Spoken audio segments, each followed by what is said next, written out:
বেছে বেছে হিন্দুদের মারা হয়েছে। পেহেলগাঁও কাণ্ডের পর শুরু জঙ্গি দমন অভিযান। জম্মুর উধমপুরে জঙ্গিদের লুকিয়ে থাকার খবর পেয়েই অভিযানে নামে ভারতীয় সেনা এবং জম্মু কাশ্মীর পুলিশের যৌথ বাহিনী। বাহিনীকে লক্ষ্য করে গুলি চালাতে থাকে জঙ্গিরা। পাল্টা জবাব দেয় ভারতীয় সেনাও। উধমপুরের বসন্তগড় এলাকায় প্রবল গুলিবর্ষণ। দুপক্ষের গুলির লড়াইতে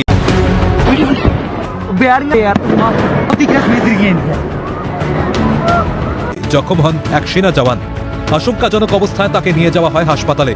চিকিৎসা চলাকালীন মৃত্যু হয় ঝন্টু আলী শেখ নামের ওই জওয়ানের। জানা যাচ্ছে পেহেলগাঁও হামলার ঘটনায় যুক্ত ছিল আদিলগুড়ে ও আসিফ শেখ। বছর 20 আদিল অনন্তনাগের বাসিন্দা ও জম্মু কাশ্মীরের ত্রালে বাড়ি আসিফের। এদের খোঁজে দক্ষিণ কাশ্মীরে চলছে তল্লাশি অভিযান। কার্যত পাহাড় জঙ্গল এক করে ফেলেছে ভারতীয় সেনাবাহিনী। হেলিকপ্টারের মাধ্যমেও চালানো হচ্ছে নজরদারি। পাশাপাশি পুঞ্চের লাসানা অঞ্চলেও চলছে তল্লাশি। 2 থেকে 3 জন জঙ্গি লুকিয়ে থাকার সম্ভাবনা রয়েছে বলেই মনে করা হচ্ছে। সত্যজিৎ মুখোপাধ্যায় ও ইন্দ্রাণী দাশগুপ্তের রিপোর্ট, ক্যালকাটা নিউজ।